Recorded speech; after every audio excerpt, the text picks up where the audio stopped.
Hello guys, dahil day off ko, magbasa-basa muna ako ng nag-PM sa akin. PM sa akin.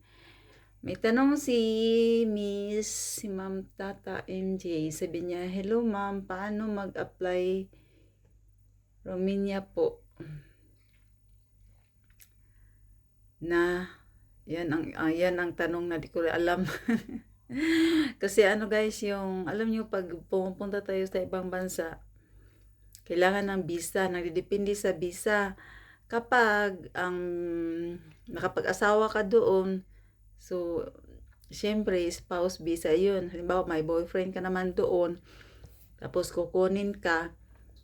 So, ang visa na depende kung tourist visa, spouse visa, fiancé visa, ganun.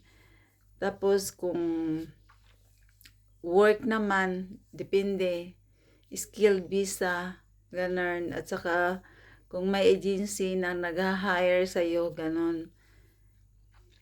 So, mahirap, no? Ako kasi, napunta ako dito sa ibang bansa, ang visa ko ay, nung una fiancé visa, tapos nagiging spouse visa. So, ganun lang guys.